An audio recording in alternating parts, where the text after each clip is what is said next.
الحمد لله رب المشرقين ورب المغربين الذي خلق كل شيء زوجين وأوجب علينا الإحسان بالوالدين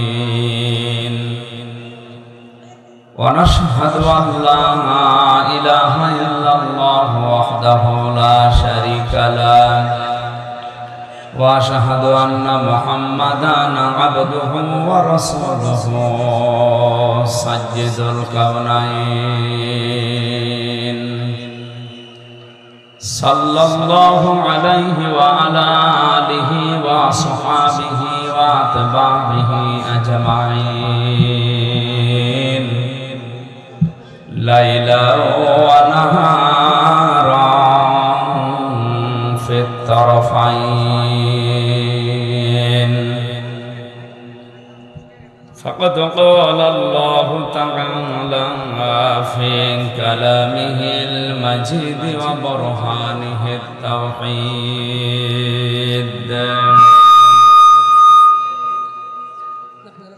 जबान खुले पढ़े ना औज़ु बिल्लाहि मिनश शैतानिर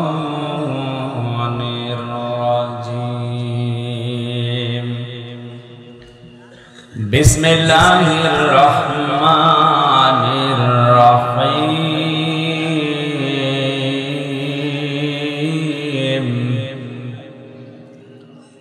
सुब्हानल्लाज़ी أسرى بعبده ليلا من المسجد الحرام إلى المسجد الأقصى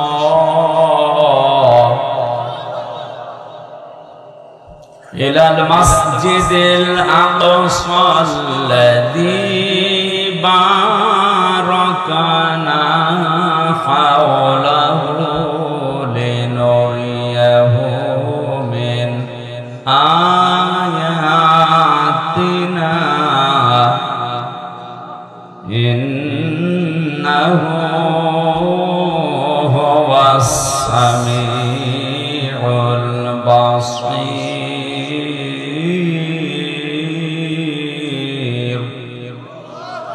صدقت يا ربنا عن عبد الله بن مسعود رضي الله تعالى عنه قال قال النبي صلى الله عليه وسلم اتقي دعوة المظلوم فإنها ليس بينه وبين الله حجاب إلى آخر الحديث رواه مسلم وقال تعالى في شأن رسوله إن الله وملائكته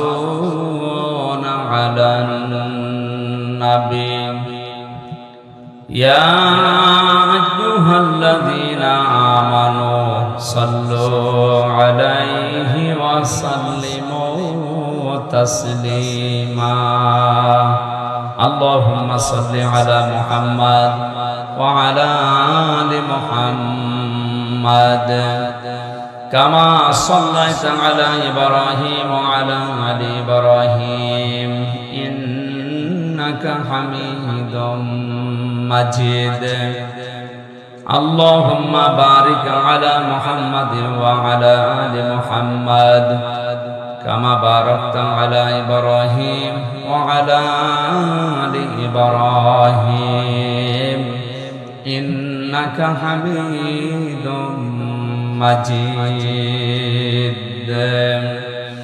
بلغ العلا بكماله كشف الدجى بجماله حسنت جميع خصاله صلوا عليه হাজারো ব্যথা বেদনার পরে ফিরে আসলে তুমি আপন ঘরে, দিনের আলো তুমি ছড়িয়ে দিতে, চলে গেলে মদিনায় মক্কা ছেড়ে। হে রাসূল তোমাকে ভুলি আমি কেমন করে, হে রাসূল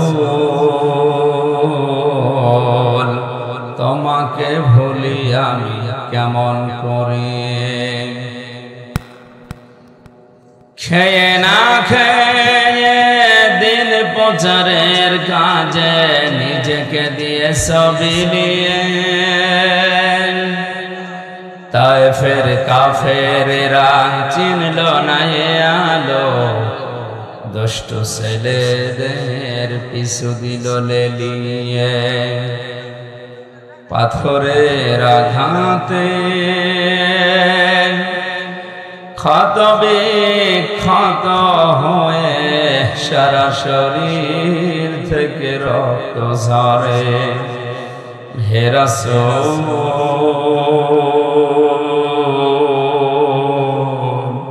তোমাকে ভুলি আমি কেমন করে। হেরার গুহায় তোমারই ধ্যান, আসমান থেকে নামে আল কোরআন, ভাঙলো সবার ভুল তোমারই পরে, আসলো কোরআনের ছায়া তলে।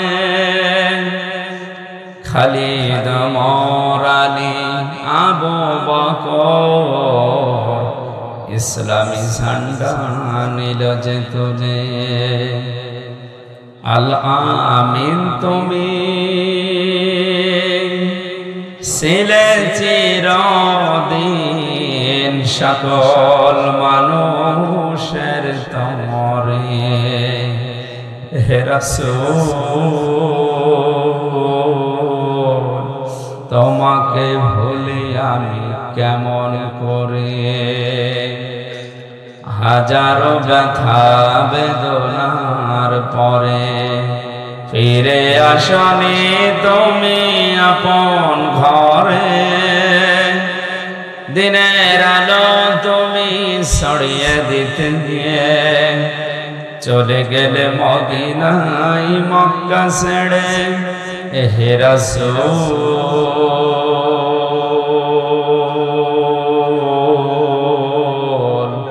তোমাকে ভুলি আমি কেমন করে। আলহামদুলিল্লাহ। বাংলাদেশের ঐতিহ্যবাহী জেলা ফরিদপুর, ভাঙ্গা থানার অন্তর্গত পূর্ব সদর দিক রাবিয়া খাতুন মহিলা মাদ্রাসা ও এতিমখানার উদ্যোগে মহাবিশ্বের মহাবিশ্ব আমাদের মালিক মহান রব্বুল ইজ্জাত ওয়াল জালালের মুখের বাণী কোরআনে কারীম, পবিত্র অনুষ্ঠানের সম্মানিত সভাপতি বিশিষ্ট আলেমে দ্বীন মুফাসসিরে কোরআন আল্লামা শরফুদ্দীন কাসেমী আতালাল্লাহু উমরাহু ওয়া বারাকাল্লাহু ফি হায়াতিহি, মাহফিলের প্রধান অতিথি শাইখুল মাশায়েখ, সদ্য কারামুক্ত লক্ষ কোটি যুবকের হৃদয়ের স্পন্দন, ইসলামিক চিন্তাবিদ, শিক্ষাবিদ, হাজারো আলেমের উস্তাদ, শ্রদ্ধাভাজন বড় ভাই মুফতি হারুন ইজহার চট্টগ্রাম,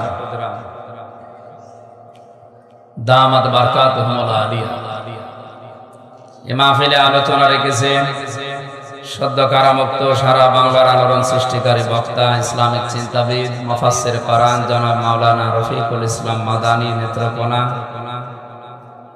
কোরআনে কারীম এবং হাদিস থেকে কথা বলেছেন মুফতি ওবায়দুর রহমান হোসাইফি, মাওলানা মাসউদুর রহমান, মাওলানা মিজানুর রহমান ফরিদি, মুফতি মুস্তাফা কামাল।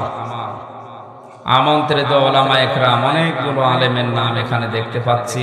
ওয়ারাফা'না লাকা যিকরা, আলেমদের সম্মান মর্যাদা আল্লাহ যেন আরো বাড়িয়ে দেয়। এখন আলেম কারা? ইমাম ইবনে তাইমিয়া রাহমাতুল্লাহ আলাইহি বলেন, আলেমের ভেতরে তিনটা গুণ পাওয়া যায়। কয়টা? এক নম্বরে তারা আল্লাহর কালাম নিয়ে চিন্তা ভাবনা করে। দুই নম্বরে তারা আল্লাহর ইবাদতে লিপ্ত থাকে। তিন নম্বরে তারা আল্লাহর অসন্তুষ্টিমূলক কাজ থেকে নিজেকে বাঁচিয়ে রাখার সর্বাত্মক চেষ্টা করে। জেলখানায় আমিও 3টা বছর কাটিয়ে আসলাম। আলেমদের আসলে কোরআন নিয়ে চিন্তা ভাবনা করা এইটা এখন দিন দিন অনেক কমে গেছে। অন্য মানুষ তো করেই না, অনেক আলেম পর্যন্ত এ লাইনে এখন নেই। দ্বিতীয় নম্বরটা আমি অনেকের ভেতরে পাই বা পেয়েছি যে ইবাদত বন্দেগী আল্লাহ এরা চেষ্টা চালায়। শাইখুল হাদিস ইবনে শাইখুল হাদিস আল্লামা মামুনুল হক রহমত দামাত বারকাতুহুল আলিয়া, ওনার সাথে আমি যতদিন অবস্থান করেছিলাম পাশাপাশি রুমে প্রায় 2 বছর 8 মাস ছিলাম। আমার ইবাদত বন্দেগী, ইখলাস, কোরআনে কারিমের যে দক্ষতা, বিশেষ করে কোরআন ইয়াদ রাখার ব্যাপারে এবং তার ইলম আছে। আরবি ভাষাভাষী এই লাইনে হাদিসের উপরে অগাধ জ্ঞান আল্লাহ তাকে দিয়েছে। মা বাবার পক্ষ থেকে তো পেয়েছে, নিজেও চেষ্টা চালিয়েছে। আল্লাহর গোলামের যে ইবাদত বন্দেগী গুলো পাশাপাশি থাকা অবস্থায় দেখেছিলাম, আল্লাহ যেন তাকে মুক্ত করে আমাদের মাঝে ফিরিয়ে দেয়। 3 নম্বরে আল্লাহর অসন্তুষ্টিমূলক কাজ থেকে আলেমদেরকে বিরত থাকা লাগবে। আমি সহ যারা এসেছি এখানে আলেম নামে যারা পরিচিত, আল্লাহ আমাদেরকে যেন তার অবাধ্যতা অসন্তুষ্টিমূলক কাজ থেকে বিরত থাকার তৌফিক দান করে। এই জগৎ বিখ্যাত আলেম ইমাম ইবনে তাইমিয়া রাহমাতুল্লাহ আলাইহি এরপরে লিখেছেন, আমরা হক্কানি আলেম বলে অনেক দরবার থেকে চিৎকার শুনি যে এটা হক্কানি দরবার, হক্কানি আলেম। উনি বলেন হক্কানি আলেম পৃথিবীতে পাওয়া যায় 3টা জায়গায়। 1 নম্বরে মাটির নিচে। কোথায়? আপনি মাটির নিচে খোঁজ করবেন, হক্কানি আলেম অবশ্যই পাবেন। ইমাম বুখারী রাহমাতুল্লাহ আলাইহি কি ছিলেন? কথা বলেন না কেন? ইমাম আবু হানিফা রাহমাতুল্লাহ আলাইহি, ইমাম মালিক রাহমাতুল্লাহ আলাইহি, আমরা যা নাম শুনি মুসাদ্দাদ আল-ফিসানি রাহমাতুল্লাহ আলাইহি, সব হক্কানি আলেম। সব পাওয়া যাবে কোথায়? দ্বিতীয় নম্বরে হক্কানি আলেম যদি কেউ খুঁজতে যায়, তার জিহাদের ময়দানে গেলে পাওয়া যাবে। তামাম দুনিয়া তাকান, মনে হয় যে তামাম দুনিয়া এখন বদরের ময়দান। এখন যদি বলেন কই আমার কাছে তো খুব ভালো মনে হচ্ছে, আপনি তো লাইনে নেই। সত্যি আলেম পাওয়া যায়, হক্কানি আলেম যারা, তারা আজ জিহাদের ময়দানে সময় কাটাচ্ছে। জিহাদের ময়দান মানে শুধুমাত্র তরবারি নিয়ে, বম নিয়ে ওই ময়দানে যাওয়া না। আজকে কোরআনের কথাগুলো বলার জন্য যে ময়দান, এইটা এখন বাস্তবে জিহাদের ময়দান। এত কঠিন হয়ে গেছে কোরআনের সঠিক কথাগুলো তুলে ধরা। এই 96% মুসলমানের দেশ, অন্য দেশের কথা তো বাদই দিলাম। 3 নম্বরে হক্কানি আলেম পাওয়া যাবে জালেমের জেলখানায়। আজ যে 3 জন কথা বলছে আমরা উপরে, 3 জনই সদ্য কারামুক্ত হয়ে এসেছি। আল্লাহর কাছে দোয়া করছে, মাবুদ মুক্ত জীবনে যখন ফিরিয়ে গিয়েছো, আমার আগের অবস্থায় সেই শরীর, সেই কণ্ঠ আবার ফিরিয়ে দাও। সামনে বসা মুসলমান ভাইরা, পর্দার আড়ালের সম্মানিতা মা এবং বোনেরা, প্রশাসনের ভাইরা, প্রাণ প্রিয় ফরিদপুরবাসী, এ মাহফিলের সর্বোচ্চ চেষ্টা যারা চালিয়েছে, আপনাদের এই আসনের মাননীয় এমপি জনাব শেখ মুজিবুর রহমান নেক্সো চৌধুরী যুবক মানুষ। আল্লাহ রাব্বুল আলামিন তার জীবনের ভালো কাজগুলো যেন কবুল করে, মানুষ হিসাবে যে অন্যায়গুলো করেছে আল্লাহ যেন মাফ করে দেন। সবাইকে নিয়ে আমরা মাবুদের দরবারে শুকরগুজার হচ্ছি, যিনি আমাদেরকে এখনো পর্যন্ত সুস্থ রেখেছে। খুশি হয়ে বলেন আলহামদুলিল্লাহ। দরুদ আর সালাম পড়ছি আমাদের নবী মুহাম্মদুর রাসূলুল্লাহ সাল্লাল্লাহু আলাইহি ওয়াসাল্লামের প্রতি, যারা আদর্শ পেয়ে আমরা খুশি না বেজার।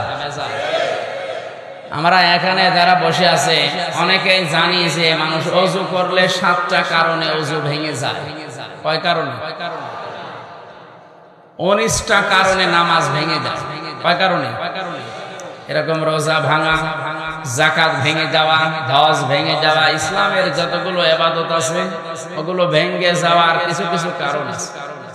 সবচাইতে মূল্যবান যেটা আমাদের জন্য জান্নাতে যেতে হবে, যেটা নিয়ে, তার নাম ঈমান। তার নাম কি? ঈমানও ভেঙে যায়, নষ্ট হয়ে যায়, ঈমান ব্যর্থ হয়ে যায় 10টা কারণ। কয়টা কারণে? এর 5 নম্বর কারণ হচ্ছে যারা বিশ্ব নবী বাদ দিয়ে অন্য কাউকে আদর্শ হিসাবে গ্রহণ করে ওদের ঈমান নষ্ট হয়ে যায়। এই দেশে তো নেই। আমরা একটা জরিপ পেয়েছিলাম কিছুদিন আগে, বাংলাদেশে 100 ভাগের 15 ভাগ লোক শুধু বিশ্ব নবীকে একমাত্র আদর্শ বলে মানে, বাকি 85 ভাগ মানুষ নবীকে আদর্শ মানে না, এমনি নবী মানে।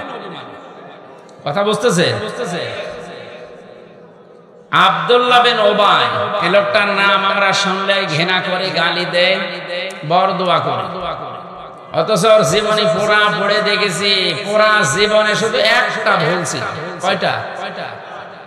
এখন তো নবীজির মতো নামাজ পড়তো, তাও রাসূলের পেছনে, বিশ্ব নবীর সাথে রোজা রাখতো, ইফতারি করতো, ওর দাড়ি ছিল নবীর মতো, জুব্বা ছিল নবীর মতো, পাগড়ি ছিল নবীর মতো, দস্তরখানা বিছিয়ে খাবার খেত। আল্লাহর নবী একদিন শুধু বায়ান করতে বলেছিলেন, আল্লাহর কাছে 2টা নাম প্রিয়, একটা আব্দুল্লাহ আর একটা আব্দুর রহমান। এ কথা শোনার পরে পেছন দিক থেকে উঠে গিয়ে নিজের ছেলেকে ডাক দিয়ে বলছে, তোর নাম আজকে থেকে আব্দুল্লাহ। ওনার বাবার নাম যা ছিল পাল্টিয়ে দিয়েছে আব্দুল্লাহ।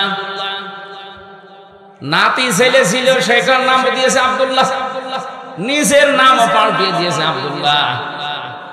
আপনি দেখেন শুধু আব্দুল্লাহর ছড়াছড়ি কি শুনেছিল। রাসূলুল্লাহ বলেছিলেন আল্লাহর কাছে প্রিয় নাম আব্দুল্লাহ। এই কারণে আমি যে কথা বলছি এখান থেকে শিক্ষা নেবেন। নবীজির কথা শোনার পরে লোকটা মানার মন মানসিকতা কম ছিল আমাদের চাইতে, না বেশি ছিল? কি আগ্রহ নিয়ে সব পাল্টিয়ে ফেলেছে। লোকটা যখন মারা গেছে তার ছেলে ছোট্ট নবীজির কাছে যে বলে, হে রাসূল, আমার বাবা মারা গেছে। নবীজি বললেন, কে তুমি? আমার নাম আব্দুল্লাহ, আমার একটা ছোট ভাই আছে তার নাম আব্দুল্লাহ। সব আব্দুল্লাহ হয়ে গেছি আমি, কাঁদো কেন? আমার বাবা মারা গেছে। বাবা মারা গেছে, কাঁদতেছো কি? বাবার নাম আব্দুল্লাহ বিন উবাই বিন সালুল। নবীজি কথাটা শোনার পরে বললেন, ঠিক আছে, বাবা মারা গেছে, আমার সাথে এখন যারা বসে আছে 1-2 জন না, 22 জন সাহাবী, সব আল্লাহর জান্নাতি সাহাবী। বাবা মারা গেছে, কি করা লাগবে এখন? আমার বাবার জানাজা আপনি পড়াবেন। আমার বাবা শেষ পর্যন্ত মরণের আগে বলেছে যে নবীজির গায়ে যে জামা আছে ওই জামাটা দিয়ে যেন আমার কাফন দেওয়া হয়, এই কাজটা আপনি করেন। নবীজি সঙ্গে সঙ্গে নিজের জামা খুলে ছেলেটার হাতে দিয়ে দিলেন। হযরত ওমর জামা খুলে যখন দিচ্ছিলেন তখন টান দিয়েছিলেন, হে নবী, আপনি জামা দেবেন না। উহুদের ময়দানে যখন আপনি যুদ্ধে যাবার জন্য সাহাবীদের নিয়ে যাচ্ছিলেন, এই লোকটা পেছন দিক থেকে 300 মানুষ নিয়ে ভেগে গিয়েছিল। ওই দিন আপনি শিশুর মতো কেঁদেছিলেন, আজকে আপনি জামা দেবেন না। আপনি যেও জানেন লোকটা মুনাফিক। নবীজি বলেন, ওমর, এখনো পর্যন্ত আল্লাহ পাক আমাকে নিষেধ করে নাই, জামা ছেড়ে দাও। খুব খেয়াল করে শোনেন তো, জামা ছেড়ে দেওয়ার সঙ্গে সঙ্গে 21 জন সাহাবী দাঁড়িয়ে গেছে।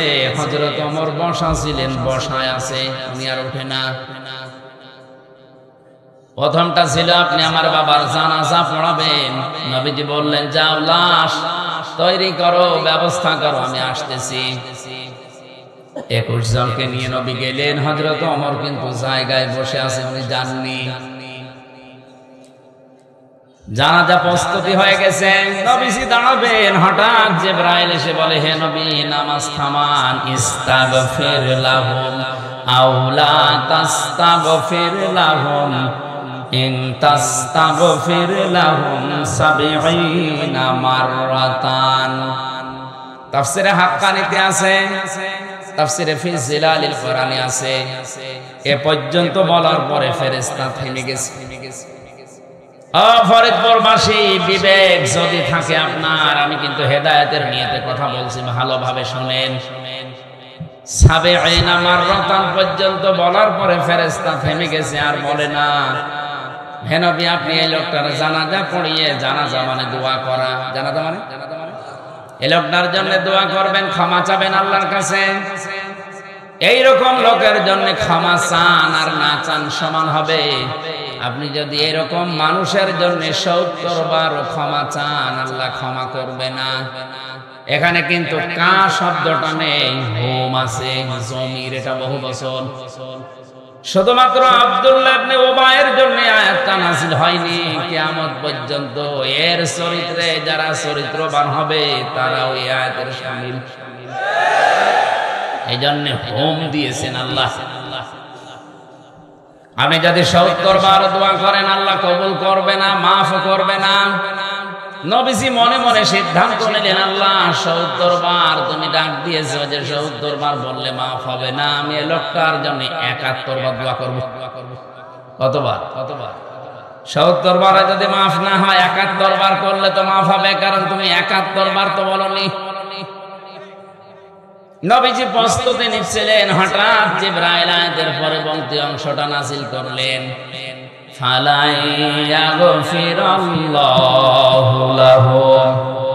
যারা আরবি গ্রামার বোঝে, ফা শব্দটার পরে লান আছে, মজারের আগে লান আসলে অর্থ হয় কখনোই হবে না। শুধু হবে না তা না, এটা বর্তমান, ভবিষ্যৎ, প্রেজেন্ট, ফিউচার, দুইটা কাল নিয়ে শব্দটা আল্লাহ গঠন করেছে। এরপরে আবার হোম আছে। আল্লাহ পাক বলেন, হে নবী এর জন্য শুধু না, এর চরিত্রে যারা দুনিয়াতে কিয়ামত পর্যন্ত আসবে, ওরাও যদি এর মতো চরিত্রবান হয়, তাদের জন্য আপনি কেন ৭০ বার না ৭১ বার না, কিয়ামত পর্যন্ত ক্ষমা চাইলেও ক্ষমা নেই। শুধু ওই লোকটার জন্য যদি হয়তো আল্লাহর কসমে আয়াত পড়তাম না, যেহেতু হোম দিয়েছে। এখন আমাদের চিন্তার বিষয় এটা যে ওর মতো চরিত্র যদি আমাদের কারো থাকে, তার কপালেও বিপদ আছে। এই লোকটার পুরা জীবনে যতটুকু আজ করলেন মিলান্তম, সব জায়গায় সে রাসূলকে মেনে চলেছে। শুধু রাজনৈতিক জীবনে আল্লাহর নবীকে আদর্শ হিসাবে মানত না, ওর আদর্শ ছিল আবু জেহেল। ফরিদপুরবাসী, আপনার মাথায় যদি মগজ থাকে, চিন্তা করেন, আপনি নামাজ পড়েন বাংলাদেশের ভাঙায় আমির হামজার পেছনে, আরো নামাজ পড়েছে মসজিদে নববীতে রাসূলুল্লাহর পেছনে। অনেকে মনে করে আমি ভাঙ্গা মসজিদের সভাপতি, জান্নাত পাবো না। কে পাবে জান্নাত? আপনি তো ভাঙ্গা মসজিদের সভাপতি। আবু জেহেল ছিল কাবা শরীফের তত্ত্বাবধায়ক।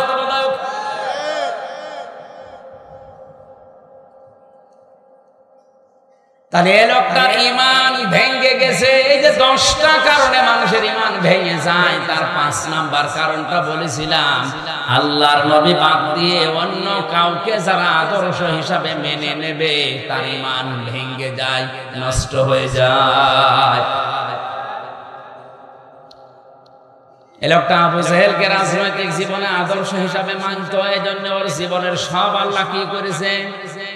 নষ্ট করে দিয়েছে। বলেন সব শেষ। ওর ইবাদত বন্দেগী কোন কাজে, বলেন কাজে আসে নাই। আসে নাই, আসবেও না কিয়ামত পর্যন্ত। এজন্য এক ফির দেওয়া আছে, আদর্শ হিসাবে মেনে জীবন চালাচ্ছেন, আপনি শিওর থাকতে পারেন আপনি জাহান্নামী। কারো ফতোয়া লাগবে না। ইমাম বুখারী রাহমাতুল্লাহ আলাইহি বুখারী লেখার আগে একটা কিতাব লিখেছিলেন আলাদাবুল মুফরাদের 6 নাম্বার হাদিসের 3 নাম্বার পয়েন্টে আছে, পৃথিবী যারা বিশ্ব নবীকে বাদ দিয়ে অন্য কাউকে আদর্শ হিসাবে গ্রহণ করেছে সে বিনা হিসাবে বিনা বিচারে জাহান্নামী। এখন এই হিসাবে বাংলাদেশে যেহেতু 100 জনের 15 জন শুধু অ্যাক্টিভ ভাবে রাসূলকে আদর্শ মানে, বাকি 85 জন মানে না, বলেন তো তাদের কপালে কি আছে? নাকি ফতোয়া আবার আকাশ থেকে নিয়ে আসা লাগবে? এটা আকাশের ফতোয়া। মুনাফিক আল্লাহর কাছে এত ঘৃণিত, এত নিকৃষ্ট, জাহান্নামে আল্লাহ যাদেরকে সাজাবে সর্বনিচে একেবারে দেবে জাহান্নামে মুনাফিকদের। ইন্নাল্লাহা জামিউল মুনাফিকিনা ওয়াল কাফিরিনা ফি জাহান্নামা জামিআ। সূরা নিসা 4 নাম্বার 5 নাম্বার পারা 19 নাম্বার পৃষ্ঠার 15 নম্বর লাইনের 140 নাম্বার আয়াতের শেষের দিকে আছে। আল্লাহ পাক বলেন অবশ্যই আমি জাহান্নামে একত্রিত করব, আগে মুনাফিকদের, এরপরে কাফেরদের। আগে কাদের কথা বলেন বলেন? এটা এত ঘৃণিত আল্লাহর কাছে, ওদের একেবারে নিচে দেবে। আবু জেহেল কাফের ছিল, ওরে অত নিচে দেবে না। এখন যদি বলেন যে এই মুনাফিক এত খারাপ, এরা তৈরি হয় কোথায়? কেউ যদি এখন আমারে জিজ্ঞাসা করে হুজুর ইহুদি কোথায় পাওয়া যায়, বলেন যান আপনি ইসরায়েলে, শুধু ইহুদি পাবেন। কি পাবেন? যদি বলেন খ্রিস্টান দেখবো, আমেরিকায় যান শুধু খ্রিস্টান। এখন যদি বলে কেউ বৌদ্ধ দেখবো, এই যে মায়ানমারে যান শুধু বৌদ্ধ পাবেন। কেউ যদি বলে আমি মুশরিক দেখবো, যান ভারতে যান শুধু মুশরিক হিন্দু পাবেন। কথা বলেন না কেন? এখন যদি লোকটা বলে হুজুর জাহান্নামের একেবারে নিচে থাকবে যারা এই মুনাফিক, এদের পাবো কোথায়? না, বাংলাদেশে কেন বলছেন? কারণ নবীজি ইন্তেকালের আগে জানিয়েছেন মুনাফিক এটা শুধুমাত্র তৈরি হবে কিয়ামত পর্যন্ত মুসলমানদের ভেতরে। এটা ইহুদি খ্রিস্টান বৌদ্ধ হিন্দু মাজুসি এদের ভেতরে মুনাফিক তৈরি হয় না, ওরা সরাসরি কাফের। সরাসরি মুনাফিক তৈরি হবে শুধুমাত্র কাদের ভেতরে? যেহেতু এই দেশে 96% মুসলমান, সুতরাং এইটা থাকার সম্ভাবনা বেশি। মুনাফিকের যতগুলো চিহ্ন আছে দেখলে আপনি বুঝবেন তার ভেতরে সবচাইতে বেশি 3টা। কয়টা? মুনাফিক দেখলেই বুঝবেন আপনি কথা বললেই মিথ্যা কথা বলে। ইদা হাদ্দাসা কাযিবা, যখন কথা বলে কি বলে? কয়েকদিন আগে চট্টগ্রাম থেকে আসার সময় এক নেতা, আমি নাম নিলাম না, আমারে বলছে হুজুর আর কত মিথ্যা কথা বলবো, আমি আর পারছি না, আমার জীবন শেষ হয়ে গেল। সকাল থেকে শুরু করে রাত 11টা 12টা পর্যন্ত শুধু মিথ্যা, আমি আর পারছি না। ধোঁকা দিয়ে মানুষকে বোকা বানিয়ে আর কত রাখবো, আমি আর পারলাম না। অথচ মুসলমান। নবীজি বললেন কথা বললে যে মিথ্যা কথা বলে, এই লোকটা কি? ও মুসলমান দাবি করে আজ আমাদের মতো মুসলমানদের ধোঁকা দিয়ে বোকা বানিয়ে রেখেছে। আমরা মনে করছি নামের আগে মোহাম্মদ আছে, নামের শেষে হুসাইন আছে, ওরা মনে মুসলমান। মুসলমান মুসলমান বলে ওয়াইদা ওয়াদা খলাফা, যারা ওয়াদা করলে খেলাফ করে, কত ওয়াদা করে সব কিছু ভুলে যায়। ওয়াইদা আতমিনা খান, যখন কোনো কিছু আমানত রাখা হয় খেয়ে ফেলে। এই 3টা গুণ যাদের আছে এরা নির্ভেজাল টাটকা মুনাফিক। আর একটা গুণ আছে, যারা কথা বললে ঝগড়া যদি হয় আগে গালি দেয়। এটা তো এলাকায় গালি নেই। সেদিন একজন আইসক্রিম না যে পাঁপড় বিক্রি করে, এই লোকটা একটা ক্যাসেট লাগিয়ে দিয়েছে, দুই মহিলা গালি দিচ্ছিল, ওই গালিটা রেকর্ড করে ছেড়ে দিয়েছে। মানে 3-4 মিনিট এমন কোন কিছু মেজর ভেতরে নেই, যত গালি আছে দুনিয়া সব এক জায়গায় শুনছে। এই যে কথা বললে ঝগড়া হলে গালি দেয়, এরা মুনাফিক। এরা কারা? এরকম মুরব্বী মানুষ আমি দেখেছি, যুবক ছেলের সামনে, যুবতী মেয়ের সামনে ওর মাকে গালি দিচ্ছে। আপনারা কবে হুঁশ ফিরবে বলেন তো?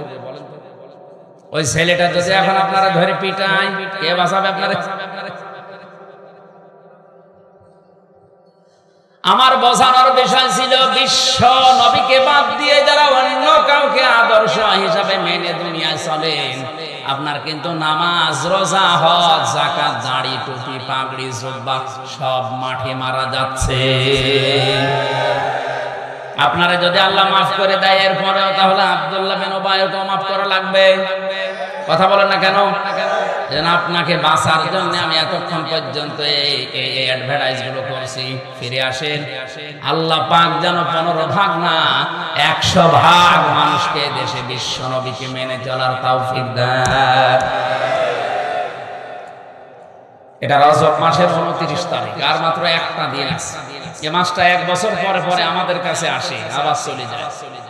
কিন্তু যেটা দিতে আসে ওইটা আমরা আজ পর্যন্ত নিতে পারিনি। এই 53 বছর আমরা স্বাধীন হয়েছি, অথচ এই মাসে বিশ্ব নবীকে আল্লাহ নিয়েছিলেন তার নিজের কাছে 27টা বছর তার গবেষণাগারে, তার ল্যাবরেটরিতে বসিয়ে একাধারে 27 বছর হাতে কলমে আল্লাহ নিজে শিক্ষক হয়ে তাকে বিভিন্ন জিনিস শিখিয়েছেন। আল্লাহ পাক বলেন, সুবহানাল্লাযী আসরা বিআবদিহি লাইলাম মিনাল মাসজিদিল হারামি ইলাল মাসজিদিল আকসা। কত পবিত্র মহান সত্তা ওই আল্লাহ, যিনি তার বান্দাকে মসজিদে হারাম থেকে মসজিদে আকসা পর্যন্ত রাতের কোন অংশে ভ্রমণ করিয়েছিলেন। আল্লাযী বারাকনা হাওলাহু লিনুরিয়াহু মিন আয়াতিনা। তার এই পুরা সফরটা ছিল একটা বরকতময়। লিনুরিয়াহু মিন আয়াতিনা, আল্লাহ তার বিভিন্ন নিদর্শন আয়াত তাকে দেখিয়েছিলেন। ইন্নাহু হুয়াস সামিউল বাসীর, নিশ্চয় তিনি শ্রবণকারী এবং চক্ষুদর্শী। ভালো করে আয়াতটা মিলান, 1500 বছর আগে নাযিল হয়েছে। এটা অনেকে অনেক কায়দায় এটা বুঝিয়েছে, আবেগ নিয়ে বলতে বলতে এমন জায়গায় গেছে যেটা নবীর শানের খেলাফ। আমরা তাফসীর আকারে কথাগুলো বলার চেষ্টা চালাচ্ছি। রজব মাস এসেছে আর একটা দিন আছে, চলেও যাচ্ছে। কিন্তু বিশ্ব নবীকে 27 বছর ধরে আল্লাহ যে 14টা জিনিস হাতে কলমে বসিয়ে তার গবেষণাগারে বসে বসে শেখালেন, ওইটা আমরা আজ নিতে পারলাম না। আমরা যদি এ মাসকে সম্মান দিতে চাই, এ মাসকে যদি মর্যাদা দিতে চাই, ইন্নাল ইদ্দাতাশ শুহুরি ইনদাল্লাহি 12 শাহরান ফি কিতাবিল্লাহ ইলা আখির আয়াত। সূরা তাওবার ভেতরে আছে অবশ্যই আল্লাহর কাছে গণনা হিসাবে মাস 12টা। কয়টা? এই মাসগুলো আল্লাহ বানিয়েছেন গতকাল। হ্যাঁ,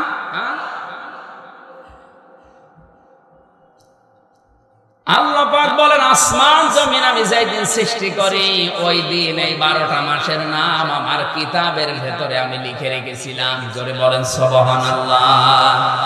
আমার বয়স 33 বছর। এই যে মাস চলছে রজব মাস, এই মাসের বয়স কিন্তু 33 বছর না। কথা বলেন না কেন? দুনিয়া যেদিন তৈরি হয়েছে ওই দিন আল্লাহ তার কিতাবে, তার মানে কোরআনে, কিতাব মানে কোরআন, কিতাব মানে কি? কোরআনের যে 55টা নাম আছে তার অন্যতম নাম হচ্ছে আল কিতাব। কোরআনের নাম কি? কেন আল কিতাব দেওয়া আছে কোরআনের নাম? আলেমদেরকে বলছি এবার, কোরআনের যে 55টা নাম তার অন্যতম নাম হচ্ছে কোরআনে কারীম আল কিতাব। আল কেন আলিফ লাম দিয়ে আল কিতাব বলে ডাক দেওয়া হয় কোরআনকে? এখানে যদি কোনো আলেম থাকেন এর ব্যাখ্যা যদি জানা থাকে আপনি আরো ভালোভাবে শুনবেন।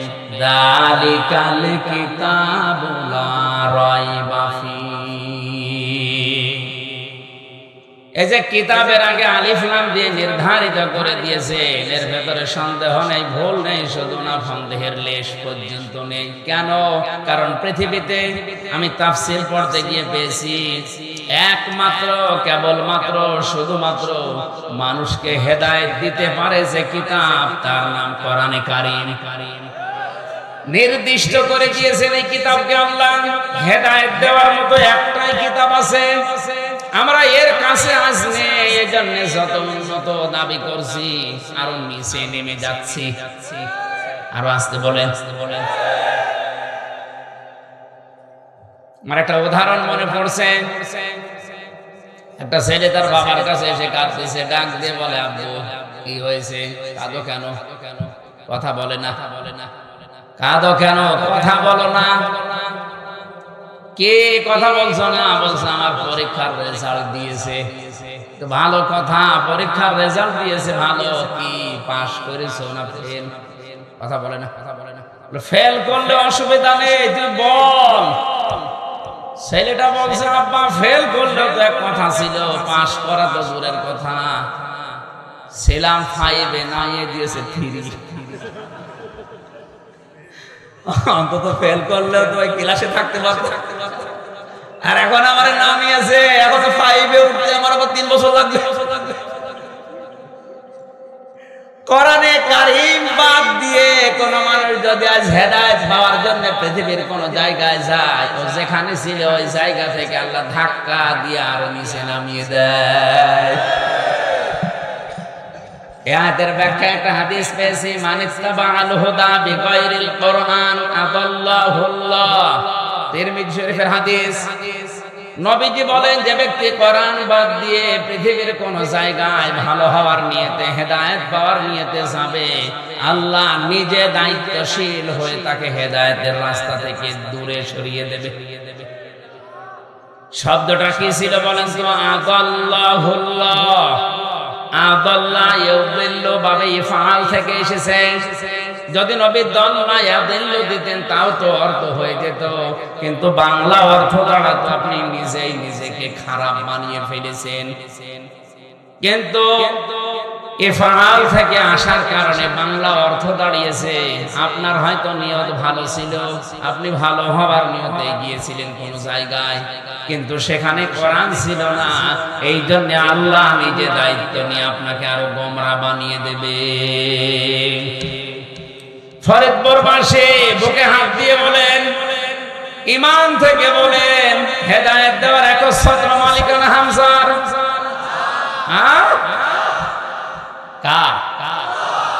আল্লাহ যদি কাউকে হেদায়েতের রাস্তা থেকে দূরে ফেলে দেয়, আরো নিচে নামিয়ে দেয়, কে আছে তাকে হেদায়েতের পথ দেখাবে? জবাব দেন, কেউ আছে? এবার বলছি, যেখানে কোরআন নেই, কোরআনের কর্মসূচি মতো যে দরবার চলে না, ওই দরবারে যদি আপনি ভালো হওয়ার নিয়তেও যান, আপনাকে গোমরা বানিয়ে দেবে কে? আমি নিজে দেখেছি, আপনি মন খারাপ করেন আর খুশি হন, আমি নিজে দেখে এসেছি আপনাদের এখানে শিরিক চলে।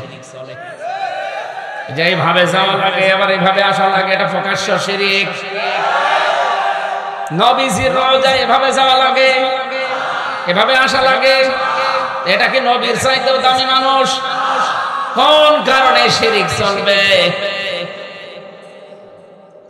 আবার নাম দিয়েছে বিশ্ব ওলি। কিভাবে হয় আপনি বলেন তো?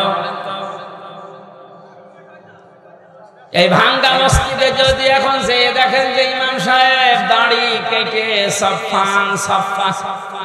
নামাজ পড়বে, কি বলবেন? হুজুর আপনি দাড়ি কাটলেন কেন? ইমাম সাহেব যদি বলে, বেটা মুসল্লি তোর তো দাড়ি নেই, ও বলবে, হুজুর দাড়ি কেটে মুসল্লি হওয়া যায়, দাড়ি কেটে ইমাম হওয়া যায় না। দাড়ি কেটে ভাঙ্গা মসজিদের ইমামতি করা যায় না, দাড়ি কেটে বিশ্ব ওলি হওয়া যায়। আরো জোরে। তার মানে কোরআনের নিয়ম নীতি যেহেতু চলছে না, বুঝতে হবে ওখানে গেলে মানুষ আরো খারাপ হবে আর খারাপ বানাবে। আমির হামজা আরো জোরে। আজকের এই ময়দান থেকে ফরিদপুরবাসীকে সিদ্ধান্ত নেওয়া লাগবে, কোরআন যেখানে চলে না সে যে দরবার হোক, ও দরবার যদি আমার বাবাও তৈরি করে আমি ওখানে যাব না।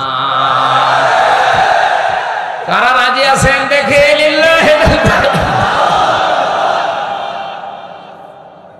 এই হাত তোলে নিকে দেখেন তো। হ্যাঁ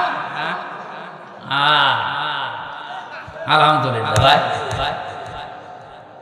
এবার দ্বিতীয় পয়েন্টটা বলি, মানবেন তো?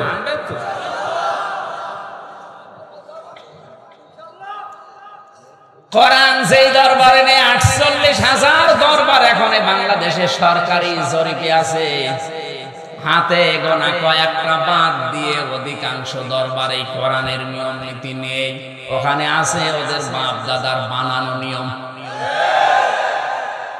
যতগুলো রাজনৈতিক দল আছে যেখানে কোরআন নেই, কোরআনের কর্মসূচি দিয়ে রাজনৈতিক দল বানানো হয়নি। বুঝতে হবে ওখানে যদি আমি ভালো হওয়ার নিয়তে থাকি আমাকে গোমরা বানাবে কে?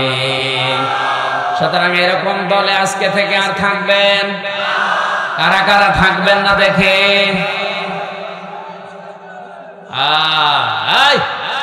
ওয়াজ হয়ে গেছে, মোনাজাত করবি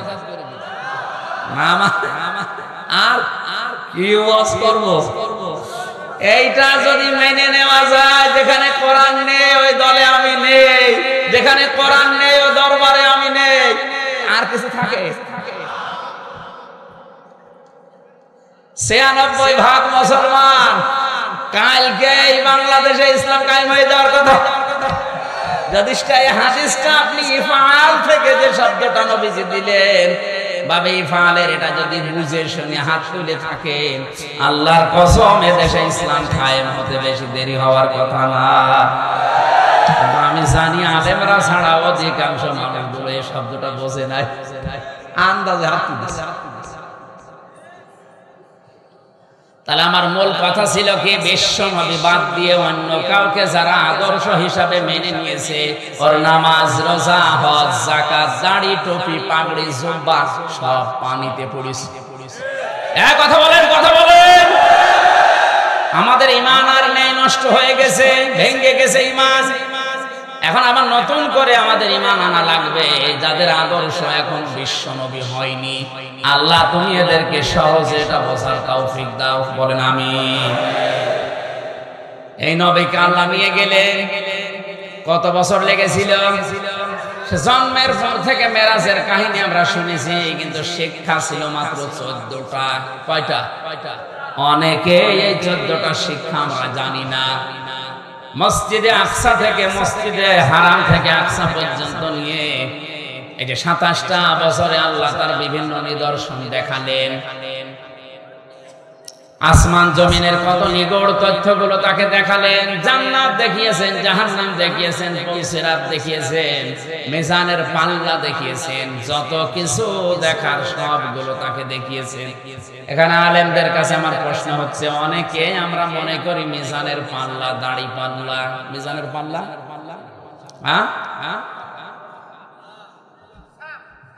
মিজান শব্দের শাব্দিক অর্থ হচ্ছে মানদণ্ড। এই জন্য আপনি হাইকোর্টের সামনে দেখবেন একটা দাড়ি পাল্লা টাঙানো আছে, কি ওটা দুই দিকে সমান না একদিকে ঝোলানো আছে? সরকার বাহাদুর ওইটা ওই জায়গায় দিয়ে দেশের জনগণকে বোঝাতে চায়, দুনিয়ায় যেখানে যা করো অন্তত হাইকোর্টে আসলে ন্যায় বিচার হওয়া। আমরা তো পাচ্ছি নাকি? আমার একটা ঠনক মামলা, যেটার রায় দিয়ে দিলেও মাত্র 3 বছর 3 মাস জেল হয়, সেই মামলা কতবার হাইকোর্টে উঠেছে, আমি ন্যায় বিচারিত উঠলেই ঘুরিয়ে দেয়, আবার সিএমএম কোর্ট, আবার জজ কোর্ট, আবার হাইকোর্ট, যেতে যেতে আবার লাগে 5 মাস। আর এক একবারের খরচ 70-80 হাজার 1 লাখ টাকা করে। একটা মামলা যদি 30 বার ওঠে, বলেন কত টাকা গেছে? বলেন সুবহানাল্লাহ। তাহলে ন্যায় বিচার আমরা পাচ্ছি, মিজানের পাল্লা দিয়ে রেখেছে। বাস্তবতা কি বলেন তো এবার? মিজান আল্লাহ পাক নবীকে দেখিয়েছেন। হ্যাঁ, আয়াতটা নিয়ে আলেমদের ভেতরে, মুফাসসিরদের ভেতরে মানে মতভেদ আছে, কিন্তু আমার দৃষ্টিতে যেটা আধুনিক তাফসিরে মনে হয়, মিজানের পাল্লা বলতে আমরা মনে করি কিয়ামতে আল্লাহ দাড়ি পাল্লা নিয়ে আসবে, এইদিকে 10 কেজি সওয়াব তুলে দেবে, এইদিকে 11 কেজি গুনাহ তুলে দেবে, যেদিকে ভার হবে জাহান্নামে যাবে। কোন জিনিস কি এইভাবে মাপামাপি করবে? বলেন বলেন। পৃথিবীর প্রতিটা জিনিস মাপ দেওয়ার জন্য একটা যন্ত্র আছে। এখন যদি বলা হয় এই প্যান্ডেলটা মেপে দেন, এটা দাড়ি পাল্লা তুলে দেবেন, কথা বলছেন এখন? এটা মাপার জন্য যন্ত্র কি? ফিতা। বলেন বলেন। ফিতা ফিতা টেপ, ফিতা যাই বলেন, এদিকে কয় ফিট আছে, এদিকে কয় ফিট আছে, একটা মাপ দিলেই বুঝতে পারবেন এটা কতটুকু। এখন যদি বলা হয় এই জায়গাটা মেপে দেন, দাড়ি পাল্লা তুলে দেবেন, বলেন বলেন। এটা মাপার জন্য এটা যন্ত্র নেই। কেউ যদি বলা হয় যে সাইল মেপে দেন, গুনে গুনে মাপবেন, ওটা মাপার জন্য একটা কেজি আছে, পাথর আছে, বাটখারা আছে আলাদা। এখন যদি বলেন ভাই তেল মেপে দেন, হাতে এভাবে লাগিয়ে লাগিয়ে মাপবেন, ওটার জন্য আবার লিটার আছে, সিসি আছে, কথা বলছেন। প্রতিটি জিনিস মাপ দেওয়ার জন্য একটা যন্ত্র আছে। আমাদের যে আমল বা কাজ, এইটা মাপার জন্য একটা যন্ত্র আছে। আমল বা কাজ মাপার যন্ত্রের নাম হচ্ছে গুরুত্ব। কি বললাম? গুরুত্বের ভিত্তিতে কাজ মাপা লাগে। এই যে প্যান্ডেলটা বানিয়েছে, এর ভেতরে গুরুত্বপূর্ণ বিষয় হচ্ছে খুঁটি আর এই সামিয়ানা। কথা বলে না কেন? হ্যাঁ, অনেক অপ্রয়োজনীয় জিনিসও আছে যেগুলো না হলেও প্যান্ডেল হয়, যেমন এই লাইট, এই যে ফুল, এই ক্যামেরা, কথা বলে না। এগুলো না থাকলে কেউ বলবে না যেটা প্যান্ডেল। বলেন বলেন। তাহলে এগুলো কোন গুরুত্বপূর্ণ? গুরুত্বপূর্ণ জিনিস হচ্ছে আসলে সামিয়ানা আর এই খুঁটি। এই দুইটা না থাকলে অন্তত এইটা ধরে রাখা। আরো জোরে। পৃথিবীর প্রতিটি মানুষের যে 60, 70, 80, 90 বছরের কাজ আমল, এইটাও মাপবে আল্লাহ কিয়ামতে, ঠিক, কিন্তু গুরুত্বের ভিত্তিতে। তাহলে এখানে কয়টা গুরুত্বপূর্ণ জিনিস পেলাম? আরো জোরে। আপনি দেখবেন দুনিয়ায় যত ইবাদত আছে, প্রতিটি ফরজ ইবাদতে আলাদা আলাদা কিছু নিয়ম নীতি দেওয়া আছে। যেমন নামাজের ফরজ গুরুত্বপূর্ণ, যেটা না হলে নামাজ হয় না, সেটা কয়টা? 13টা। কয়টা? এই 13টার ভেতরে বাইরে আছে 7টা, ভেতরে আছে। বাইরে বেশি না ভেতরে বেশি? আরো জোরে।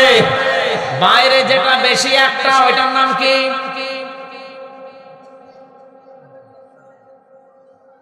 শরীর পাক। কি পাক? শরীর মানে কি শুধু 3.5 হাত বডি? আরো জোরে বলেন। আমার এইটা যেমন একটা শরীর, এই পরিবারটা একটা শরীর, এই সমাজটা একটা শরীর, এই দুনিয়া একটা শরীর। নবীজি এজন্য জানিয়েছেন তামাম দুনিয়ার কোন জায়গায় এক প্রান্তে যদি একটা মুসলমান কষ্ট পায়, তোমাকে ইমানের তাকিদে কষ্ট পাওয়া লাগবে, কারণ তামাম দুনিয়ার মুসলমানেরা হচ্ছে একটা শরীরের মতো।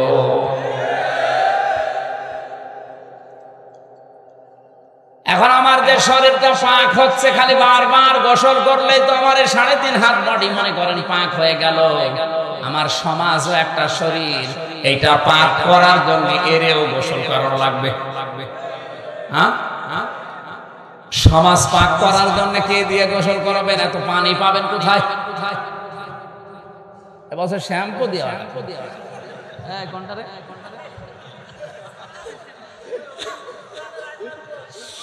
কথা শুনে এখন এটা কি সদর দিনা?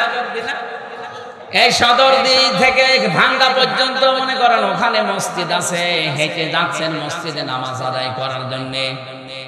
হঠাৎ রাস্তার পাশে দাঁড়িয়ে আছে পরিমণি। কে? এখন যদি দেখে বলেন আস্তাগফিরুল্লাহ নাউজুবিল্লাহ, এই বলে আপনি চলে গেলেন, নামাজে দাঁড়িয়েছেন, আল্লাহু আকবার বলার পরে আপনি সুবহানাকা আল্লাহুম্মা পড়ছেন, আর মনে মনে বলছেন আল্লাহ আমি কি দেখলাম, আমি কি বেশি বলে ফেললাম? আপনার নামাজ তাহলে হবে? তাহলে নামাজ ভাঙার কারণ কয়টা বললাম? কি সংসার, 19টা কয়টা? নামাজের 1 নাম্বার ভাঙার কারণ কি? কোরআন শরীফ অশুদ্ধ পড়া। 7 নাম্বার কারণটা হচ্ছে নামাজের ভেতরে আমলে যদি কেউ কাসির করে, নামাজের ভেতরে আছে কিন্তু মন নামাজে নেই, পরিমনির কাছে নামাজ হবে, নামাজ শেষ। আপনি নামাজ পড়তে গেলেন 2 কিলোমিটার দূরে, নামাজেও দাঁড়িয়েছেন, দেখে এসেছেন, আপনি নামাজের ভেতরে মনে হচ্ছে আল্লাহ আমি কি দেখলাম, আপনার নামাজ হবে না। আরো জোরে বলেন। তাহলে পরিমনিকে মেরে ফেলা লাগবে, হ্যাঁ কি করা লাগবে? পরে পর্দা দেওয়া লাগবে, পাক করা লাগবে, পবিত্র করা লাগবে। ওইটাও সমাজের অংশ, ওটা একটা শরীর না। বলেন বলেন, যেহেতু সমাজ একটা শরীরের মতো, ওইটা সমাজের একটা অংশ। ওরে পবিত্র করার জন্য বারবার গোসল করাবেন। কি দেওয়া লাগবে? পর্দা। বলেন বলেন। আর এই পর্দা দেওয়ার ক্ষমতা তো হামজার আছে। কার? প্রধানমন্ত্রী। যিনি দায়িত্বে আছেন, তিনি যদি একবার ওখান থেকে রাষ্ট্রপ্রধান হয়ে বলে দেয় কালকে থেকে কোনো পরিমণি আর দেখা যাবে না, সব রাবিয়া বসরি দেখা লাগবে, আমির হামজারা আর চিল্লিয়ে ওয়াজ করা দরকার নেই, কালকে সব পরিমণি রাবিয়া বসরি হয়ে যাবে। তখন আপনি নামাজে যাবেন, ঠিক তখন আর মনে হবে না কি দেখলাম, কারণ কিছু দেখতেও পারবেন না। তাহলে আমরা বলছিলাম নামাজের ভেতরে ফরজ কয়টা?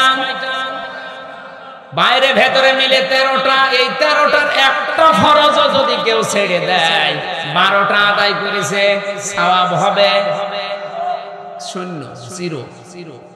এখন যদি বলে না আমার 12টা আদায় হয়েছে, অন্তত 10টা সওয়াব দেবে, কারণ আপনি মৌলিক জিনিস নষ্ট করে ফেলেছেন। কথা বলেন না কেন? হ্যাঁ, অমৌলিক জিনিস যদি 2-1টা ছেড়ে দিতে, যেমন সুন্নাত, নফল, মুস্তাহাব, মুবাহ, এগুলো যদি ছেড়ে দিতেন বা ওয়াজিব যদি ছেড়ে দিতেন, আবার জরিমানা দেওয়া লাগতো, সওয়াব দিয়ে ওইটা আবার পূরণ করা যেত। কিন্তু ফরজ বাদ দিয়ে দিলে আর সওয়াব কাজ হবে না, পুরা নামাজ সওয়াব পাবেন নাকি বলেন? আরো জোরে, আরো জোরে বলেন। এটা তবে ভালোভাবেই বুঝলেন। কিয়ামতের ময়দানে গুরুত্বপূর্ণ আর গুরুত্বহীন এই জিনিসটা দিয়ে আল্লাহ আপনার আমল, আপনার কাজ মাপবেন। গুরুত্বের ভিত্তিতে মাপা হবে।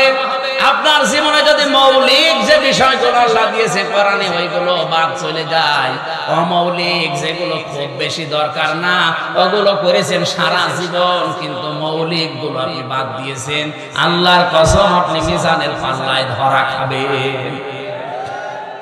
মৌলিক জিনিসে কোরআনে আল্লাহ দিয়েছেন শরীয়তের বিধান 500টা। কয়টা? আরো জোরে বলেন। এই 500টার আমার মনে হয় বাংলাদেশে এখন একটাও নেই।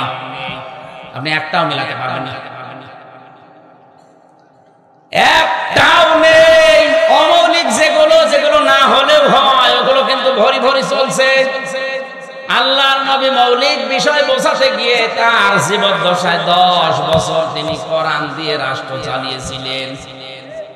কথা বলে না কেন? 10টা বছর তিনি কোরআন দিয়ে রাষ্ট্র চালিয়েছেন। এটা মৌলিক বিষয়। এই জন্য আল্লাহ নবীকে জানিয়েছেন মিল্লাদুনকা সুলতানান নাসীরা। সূরা বনী ইসরাঈলের 80 নম্বর আয়াতের শেষে আছে, হে নবী আপনি আমার কাছে দোয়া করেন, মাবুদ মদিনায় নিয়ে তুমি আমাকে একটা রাষ্ট্র ক্ষমতা দিও যার ভেতরে তোমার সাহায্য থাকে।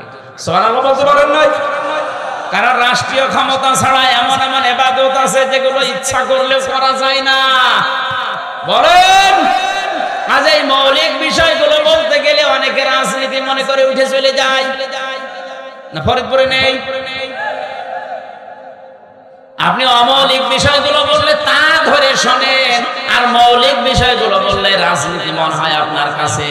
আমার মনে হয় নবীজি যদি এখন জীবিত থাকতেন আর ফরিদপুরে এসে এভাবে ওয়াজ করতেন, আপনার কাছে রাজনীতি মনে হতো। এজন্য সহজ ভাষায় বলছে মৌলিকটা বাদ দেবেন না। মান তামাসসাকা বিসুন্নতি ইনদা ফাসাদি উম্মতি ফালাহু আজরু মিয়াতি শাহীদ। আমার উম্মতের যখন দুরবস্থা চলবে, ওই সময় যদি আমার কোন উম্মত একটা মরা সুন্নাত জিন্দা করতে পারে, কিয়ামতের দিন সে 100 গলা কাটা শহীদের সওয়াব নিয়ে উঠবে। আমি হিসাব করলাম, হাদিসটা পড়ে দেখি মরা সুন্নাত কোনটা? টুপি মাথায় দেওয়া। বলেন না, এটা মরা না। কেউ মাথায় দেয়, কেউ মাথায় দেয় না, এটা মরে যায়নি। দাড়ি রাখা সুন্নাত, এটাও মরা না, কেউ রাখে কেউ রাখে না। এখন বলেন না কেন? নেশা করা সুন্নাত, এটাও মরে যায়নি, কেউ করে কেউ করে না। দস্তরখানা বিছিয়ে ভাত খাওয়া সুন্নাত, এটাও মরা না, কেউ খায় কেউ খায় না। আমার এই শত দৃষ্টিতে যে ধরা পড়েছে মরা সুন্নাত ওইটা। 10 বছর নবী কোরআন দিয়ে রাষ্ট্র চালিয়েছেন, 53 বছরের একদিনও কোরআন দিয়ে রাষ্ট্র চলেনি। এটা কি সুন্নাত? আরো জোরে জোর হলো না? এই মরা সুন্নাতের কথা যখন আমরা এই রজব মাসে 14টা কর্মসূচি দিয়ে বলতে যাই, তখনই কিছু মানুষের গাত্রদাহ শুরু হয়, বলে এবার রাজনীতি হচ্ছে। ওর ঈমান থাকার কথা বলেন বলেন। ও যদি 10 বার হজ করে ওটা বেঈমান। কারণ নবীজি নিজে রাষ্ট্র চালিয়েছেন 10 বছর, প্রধানমন্ত্রী ছিলেন। আর আপনার এই কথা শুনলে রাজনীতি মনে হয়? নবী এখন বেঁচে থাকলে উল্টা পাল্টাই বলতেন। এজন্য কিয়ামতে মৌলিক বিষয়গুলো যেন আমাদের বাদ চলে না যায়। নবীজিকে আল্লাহ মিজানের পাল্লা দেখিয়েছেন, যত নিদর্শনগুলো একটা একটা করে দেখিয়ে 27টা বছরে 14টা জিনিস তাকে শেখালেন। এবার নিয়ে আসলেন দুনিয়ার ধরাধামে নিয়ে আসলেন। বিশ্ব নবীকে আল্লাহ যে 14টা জিনিস এই রজব মাসে দিয়েছেন, আমি একটা একটা করে বা সিরিয়াল করে বলছি। এই শেষ করে দেব। কথা বোঝার পরে না বোঝার ভান করে যদি কেউ চলে যান, আপনার ইমানে সমস্যা হবে। যদি মনে করেন ভালো লাগছে না, উল্টো দিকে যাচ্ছে, আপনি একটা ভুল ধরেন, কোন আলেম নিয়ে আসবেন, নিয়ে আসেন। আমি এতক্ষণ যা বলেছি, সামনে যা বলবো, একটা কথা যদি কেউ ভুল প্রমাণ করতে পারে কোরআন হাদিসের বাইরে, আমি নাকি খরদ। কিন্তু যদি ভুল প্রমাণ করতে না পারেন, আপনাকে মেনে নেওয়া লাগবে। আপনি নিজেও কোরআন হাদিস গভীর ভাবে পড়েন না, কেউ বোঝালে আপনি বুঝবেনও না। আপনি কি? আপনি তো আবু জেহেলের চাইতে ভালো। আবার বলছে এই সরি নবী তুই চলিয়া।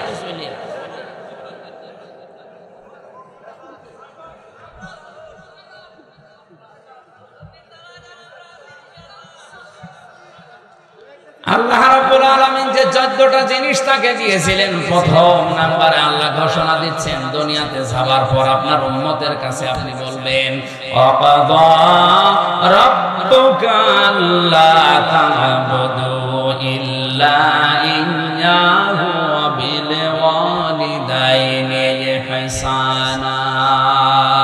জোরে বলেন আল্লাহু আকবার।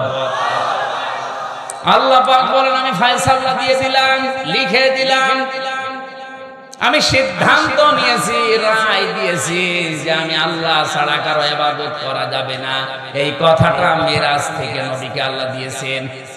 তাহলে আল্লাহর রায় প্রথম নম্বরে হচ্ছে আল্লাহ ছাড়া কারো ইবাদত চলবে না। কথা বলেন ঠিক কিনা?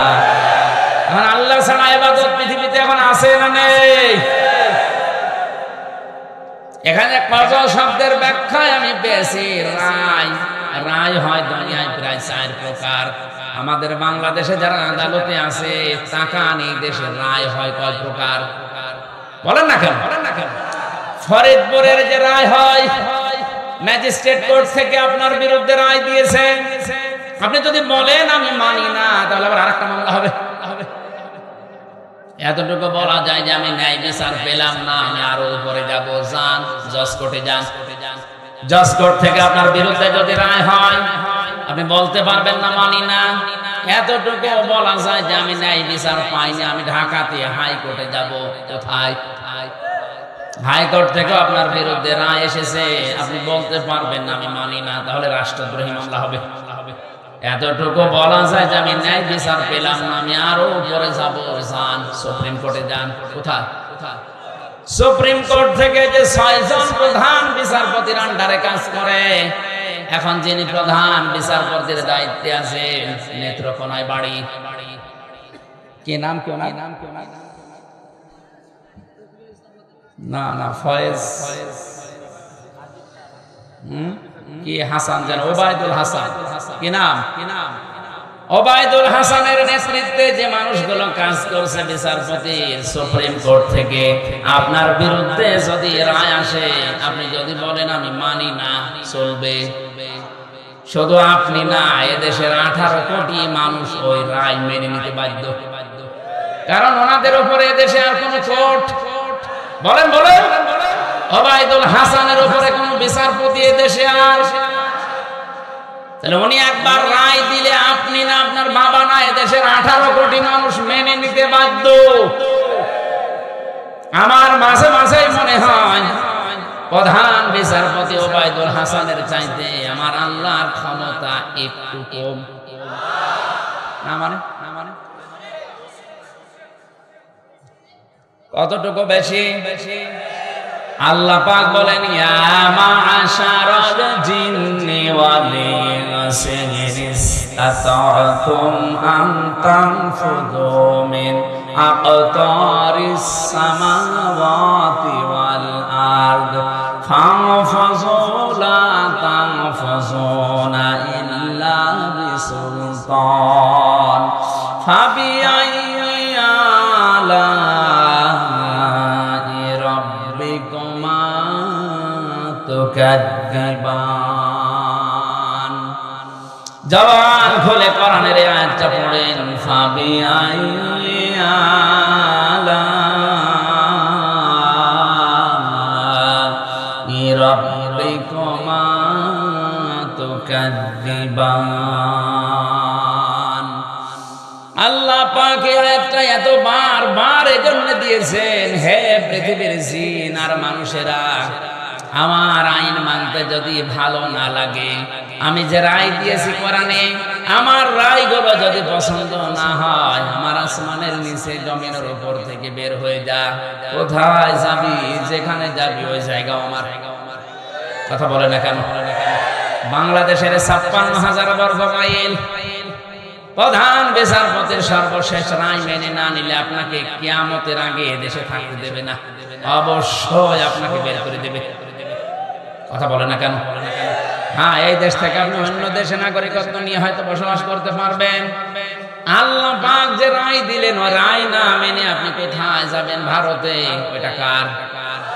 কথা বলেন। আমেরিকায় যাবেন, ওইটা কার? এই জন্য আল্লাহ দিয়েছেন, ফানফুযু লা তানফুযুনা ইল্লা বিসুলতান।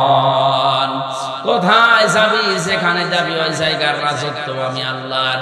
সুতরাং আমার জমিন, আমার আসমান ছেড়ে যাওয়ার কোনো জায়গা নেই, বাধ্য হয়ে তোরে আমার রায় মানা লাগবে। মেরাজের প্রথম শিক্ষা হচ্ছে আল্লাহ ছাড়া কারো ইবাদত আজকে থেকে। আরো জোরে, ইবাদত এই শব্দটা ব্যাপক অর্থবোধক। জীবনে আমি 9টা ইবাদত মিলিয়েছি।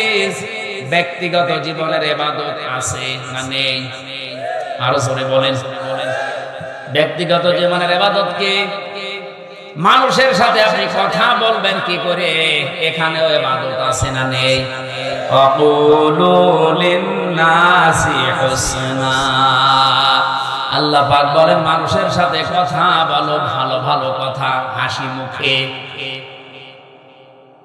এদের ব্যাখ্যায় হাদিস পেয়েছি, নবীজি বলেন, কেউ যদি জানতে চায়, বুঝতে চায়, দেখতে চায় যে আমার ইবাদত বন্দেগী কবুল হচ্ছে কিনা, তাহলে তার লক্ষ্য করা উচিত তার আচরণটা মানুষের সাথে কেমন। ওর আচরণ যদি উত্তম হয়, ভালো হয়, ওর মুআমালাত মুআশারাত যদি ভালো হতে থাকে, সে যেন মনে করে আমার ইবাদত পেছনেরটা কবুল হয়ে গেছে। জোরে বলেন সুবহানাল্লাহ। এই হাদিসটা মাঝে মাঝে আমার সামনে যখন আসে, আমার আচরণটা আসলে মানুষের সাথে কেমন হচ্ছে, যদি খারাপ হয়ে থাকে বুঝবেন আপনার পেছনের ইবাদত কবুল হয়নি।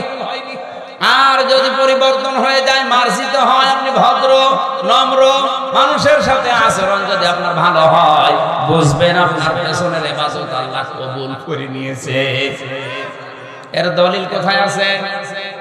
4 নাম্বার পারার 13 নাম্বার পৃষ্ঠার 13 নাম্বার লাইনের 185 নাম্বার আয়াতের মাঝে আছে, ফামানে যুহসিহানিন নার ওয়া উদখিলাল জান্নাতা ফাকাদ ফাজ। ওই লোকটার জীবন সফল, যাকে আমি আল্লাহ আস্তে আস্তে করে জাহান্নামের কাজগুলো ছেড়ে দেওয়ার তৌফিক দিয়েছি, আর জান্নাতের কাজগুলো করার তৌফিক তাকে দিয়েছি। জাহান্নামের কাজ আস্তে আস্তে ছেড়ে দেয়, জান্নাতের কাজ আস্তে আস্তে এগিয়ে যায়, এই লোকটার জীবন সফল। অহংকার করা জাহান্নামী মানুষের কাজ। কথা বলে না, কথা বলে। শয়তান অহংকার করেছিল, এই জন্য শয়তান অহংকারী, জাহান্নামী। এই কথা বলুন। ক্বালা খুরুজ মিনহা মাদউমান মাদহুরা লামান তাবিআকা মিনহুম লামলানা জাহান্নামা মিনকুম আজমাইন। আল্লাহ পাক বলেন, দূর হয়ে যা, এখান থেকে বেরিয়ে যা, অপদস্থ, ঘৃণিত, নিন্দিত হয়ে চলে যা। শুধু এতটুকুই না, দুনিয়াতে তোর অনুসরণ যারা করবে তাদেরকে দিয়ে তোর সাথে আমি জাহান্নাম পূর্ণ করব। জোরে বলেন নাউজুবিল্লাহ। শয়তান ছিল অহংকারী। কি আরো জোরে? জোর হলো না? অহংকার করা হারাম। এটা কি? কারো ভেতরে যদি যারা পরিমাণে অহংকার থাকে, পরে আল্লাহ জান্নাতে দেবে না, ওর জন্য জাহান্নাম ওয়াজিব। এখন অহংকার আছে কিনা বুঝবেন কি করে? ভালো করে শুনুন, খুব খেয়াল করে শুনুন। সাহাবী প্রশ্ন করলেন, হুজুর আমার ভেতরে অহংকার আছে, আমি কিভাবে টের পাবো? নবীজি বললেন, যারা মানুষদেরকে ছোট মনে করে, হেয় প্রতিপন্ন করে, মানুষকে দাম দিতে চায় না। 2 নম্বরে যারা সত্যকে সত্য জানার পরে, বোঝার পরেও গ্রহণ না করে অ্যাবাউট টান করে চলে যায়, এর ভেতরে অহংকার আছে। বাংলাদেশে আপনি জরিপ চালিয়ে দেখেন, কত মানুষ ধরা খাবে। কি বললাম? 2টা। 1 নম্বরে যারা মানুষকে হেয় প্রতিপন্ন করে, ছোট করে, দাম দিতে চায় না। 2 নম্বরে যারা সত্যকে সত্য জানার পরে, বোঝার পরে গ্রহণ না করে অ্যাবাউট টান করে চলে যায়। হযরত ইব্রাহিম আলাইহিস সালাম আমার আল্লাহকে খোঁজ করে করে তিনি পেয়েছিলেন। একবার চন্দ্রকে, একবার সূর্যকে, একবার তারাকে, একবার গাছকে। এগুলো দেখে দেখে মনে করছিলেন এগুলো মনে হয় আমার মালিক হবে। যখনই ডুবে যায়, যখনই ডুবে যায় বলেন না, ডুবন্ত জিনিস আমার মালিক হতে পারে না। সর্বশেষ বলেছিলেন, ইন্নী ওয়াজ্জাহাতু ওয়াজহিয়া লিল্লাযী ফাতারাস সামাওয়াতি ওয়াল আরদা হানিফাও ওয়া মা আনা মিনাল মুশরিকিন। আমরা মনে করি এটা জায়নামাজের দোয়া। আরে ভাই, এটা যে কি দোয়া আপনি আজ পর্যন্ত টের পাননি? হযরত ইব্রাহিম আল্লাহকে খোঁজ করতে করতে সর্বশেষ কথা বলেছিলেন, আমি সবার দিক থেকে মুখ ফিরিয়ে নিলাম, আমি একনিষ্ঠভাবে আমি আল্লাহর দিকে ফিরে আসলাম। আমি কিন্তু মুশরিক না। আমি কি? আমি ইব্রাহিম নবী খোঁজ করে আল্লাহকে পেয়েছিলেন, আর আমাদেরকে আলেমরা চোখে আঙ্গুল দিয়ে দেখিয়ে দেওয়ার পরেও সত্যকে সত্য জানার পরে আবার টান করে। আরো আসতে বলেন, আমি নিচে নামবো, আর এরপরও আমার মনে হয় যারা না বোঝার ভান করে আছে, আমার কিছু করার নেই। আপনাকে দেখিয়ে দেওয়া হচ্ছে সত্য পথ, হাতে কলমে চোখে আঙ্গুল দিয়ে, এরপর আপনি অহংকার করে মানতে চান না। শয়তান তো অহংকার করে গেছে জাহান্নামে। এই জন্য শয়তানের মতো অহংকারী যারা কিয়ামত পর্যন্ত ওরা তিনটা জিনিস আল্লাহর কাছে চাইবে। এখানে যদি ওই তিনটা জিনিস চাওয়া মতো মানুষ থাকে, বুঝবেন আপনি শয়তান হয়ে গেছে। এক নম্বরে শয়তান বলেছিল, ক্বালা আনজিরনি ইলা ইয়াউমি ইউবআসুন, হে আল্লাহ আমি হায়াত চাই, আমি বাঁচতে চাই। তাহলে বেশি দিন বেঁচে থাকার আকাঙ্ক্ষা, এটা শয়তানের। আর আসতে বলেন, আপনি তাকান আজ পৃথিবীতে, আল্লাহ ওই দিনই বলেছিলেন, যা ক্বালা ইন্নাকা মিনাল মুনসারিন, তোকে ছেড়ে দিলাম, কিয়ামত পর্যন্ত তুই হায়াত পাবি। আজ দুনিয়ার দিকে তাকালে আমরা দেখি শয়তান মার্কা মানুষগুলো বেশি দিন বেঁচে থাকে। এত মানুষ মরে, শয়তান মার্কা মানুষ মরে না। নাম ধরা লাগবে। কত মানুষ যুবক অবস্থায় মরে যাচ্ছে, আর অনেকে 90 বছর 100 বছর, মরণের কোনো লক্ষণ নেই। তার মানে বেশি দিন বেঁচে থাকার আকাঙ্ক্ষা এটা ভালো মানুষের না, এটা শয়তানের। দুনিয়ায় বেশি দিন বেঁচে থাকতে চায় সবচাইতে বেশি হচ্ছে ইহুদিরা। কারা? আর 2 নাম্বার মুশরিকরা। ওয়ালা তাকিদান্নাহুম আহরাসান নাসি আলা হায়াতি ওয়া মিনাল্লাযিনা আশরাকু। সূরা বাকারায় আল্লাহ জানিয়েছেন, হে নবী, হায়াতের উপরে, জীবনের উপরে, দুনিয়ার উপরে সবচাইতে বেশি আকর্ষণ, লোভ আছে দেখবেন আপনি ইহুদিদের আর মুশরিকদের। আপনি দেখবেন ওদেরকে যদি বলা হয় তুমি 1000 বছর বাঁচবা, ও বলবে আমি আরো হায়াত চাই। তাহলে বেশি দিন বেঁচে থাকার আকাঙ্ক্ষা কোন মুমিনের। আরো জোরে, মুমিন জানে যে যত তাড়াতাড়ি যেতে পারবো তত তাড়াতাড়ি আমি আমার বানানো জান্নাত পাবো। কারণ আমি এসেছি খালি হাতে, যাওয়াও লাগবে খালি হাতে। এই জন্য মুমিন যারা, তাদের কোনো ভয় নেই, দেখবেন নির্ভয় হয়ে যায়। কথা বুঝতেছেন? সত্যি যাদের ঈমান আছে ওরা এই কথা বিশ্বাস করে যে আমি কোটি কোটি টাকার মালিক, কিয়ামত পর্যন্ত ক্ষমতায় কোনো লাভ নেই, কারণ আমি এসেছি খালি হাতে খালি পাই, যাব খালি হাতে খালি গায়ে। বাকিগুলো সব মরিচিকা। এজন্য আয়াতের শেষে দেখবেন, ওয়ামাল হায়াতুদ দুনিয়া ইল্লা মাতাউল গুরুর। হে দুনিয়ার মানুষেরা, দুনিয়ার জীবনটা কিন্তু শুধু খেল তামাশা, রং তামাশা, গুরু ছাড়া আর কিছু না। এই কথার নাম বানালাম। আরো জোরে। এই জন্য যাদের ঈমান আছে ওরা নির্ভয় হয়ে যায়, ওরা জানে যে আমি এসেছি মায়ের পেট থেকে একেবারে খালি, একটা পোশাকও আমার, বলেন বলেন, আবার যাবো যখন তখনও খালি, 4 আনা পয়সাও নিয়ে যাওয়া যাবে না। তা আমি কি করবো? 1000 বছর বেঁচে, আমার 500 বছর বেঁচে লাভ আছে, 5 দিনও বেঁচে লাভ নেই।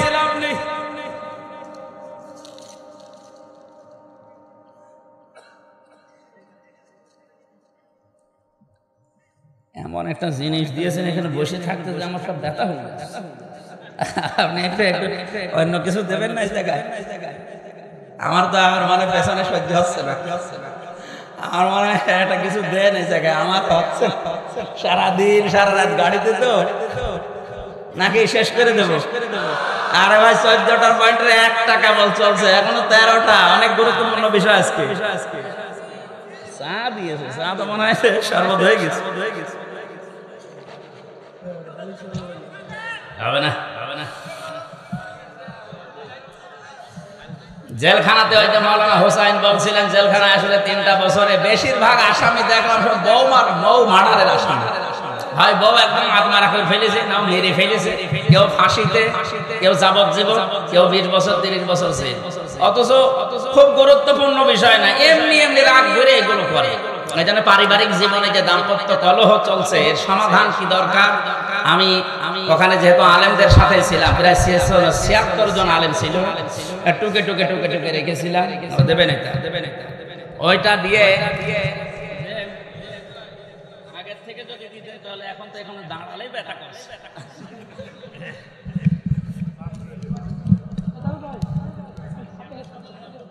ওই টোকাগুলো এসে বাইরে এসে আমি 2টা বইও করেছি। একটা হচ্ছে দাম্পত্য জীবনে পুরুষের কি কলহ চলছে আর এটার সমাধান কি। আর মেয়েদের কি সমস্যা চলছে, ওর সমাধান কি? এই দুইটা 130 পৃষ্ঠার বই আপনারা নেওয়ার সময় নিয়ে গেলে আপনাদের উপকার হবে, আমারও লেখা অন্তত একটু কষ্ট সার্থক হবে না। কয়েকটা বই এনেছে।